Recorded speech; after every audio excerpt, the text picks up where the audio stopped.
అందరికీ నమస్కారం. Welcome to news local. Kapileswaram మండలం అంగర పడమర కండ్రికలోని ఉయ్యాల జంపాల శైవ క్షేత్రం వద్ద నిర్మితమైన శ్రీ కన్వ మహర్షి పిరమిడ్ ధ్యాన మందిరం నందు ప్రతి అమావాస్య రోజున శ్వాసపై ధ్యాస అనే కార్యక్రమం నిర్వహిస్తున్నారు. ఈ నెల జూన్ 14 ఆదివారం అమావాస్య రోజున కృష్ణా జిల్లా నుండి విచ్చేసిన ధ్యాన శిక్షకుడు టి బ్రహ్మం ధ్యానం వలన కలిగే ప్రయోజనాలపై అవగాహన కల్పించారు.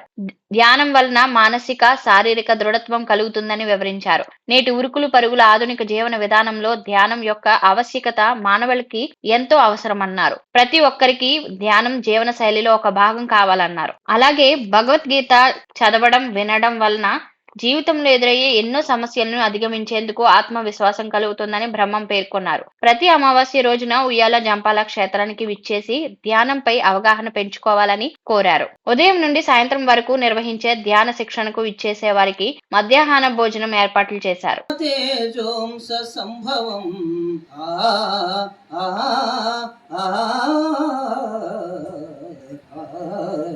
లోకమునందు ఐశ్వర్యయుక్తమై, కాంతియుక్తమై, పరాక్రయుక్తమై సమస్త వస్తువులు నా తేజోభావం వలననే సంభవమగును. పశ్యమే పార్థరూపాణి శతసో దశహస్రశః నానావిధాని దివ్యాని నానావర్ణాకృతీని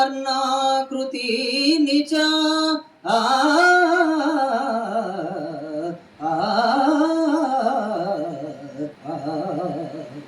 పార్థ దివ్యములై, నానా విధములై, అనేక వర్ణములై, అనేక విశేషం గల నా స్వస్వరూపమును కనులార దర్శింపు. ప్రభో కృష్ణ, పశ్యామి దేవాంస్తవ దేవదేహే సర్వాంస్తథా భూత విశేష సంఘాన్ బ్రహ్మాణమీశం కమలాసనస్థం ఋషీంస సర్వా నురగాంచ దివ్యాన్ అనేక బాహూధర వక్త్ర నేత్రం పశ్యామి త్వాం సర్వతోనంతరూపం నాంతం న మధ్యం న పునస్తవాదిన్ పశ్యామి విశ్వేశ్వర విశ్వరూపా. దంష్టాకరాళాని నిచతే ముఖాని దృష్ట్వైవ కాలానలసన్నిభాని దిశో న జానే న లభేశ శర్మ ప్రసీద దేవేశ జగన్నివాస.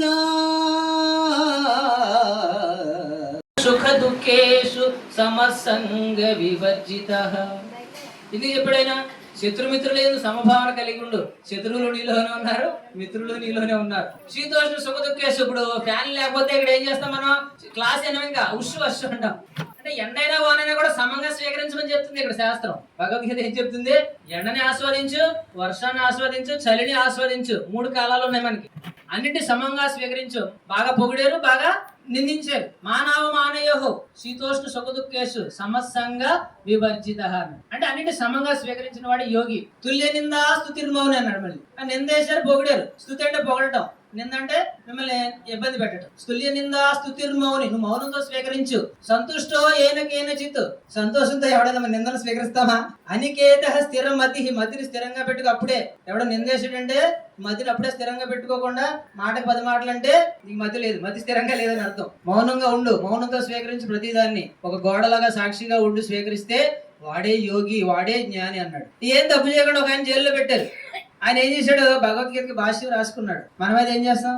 అనవసరంగా జైల్లో పెట్టారు, నన్ను ఏం తప్పులు చేయలేదు అని చెప్పి ఏడుస్తూ కూర్చు. అంటే ఒక జ్ఞానికి అజ్ఞానికి వ్యత్యాసం చెప్తున్నాను మీకు. జ్ఞాని ఎప్పుడు దేనికి ఏడవడు, అజ్ఞాని ఇప్పుడు చిన్నదానికి ఏడుస్తూ ఉంటాడు.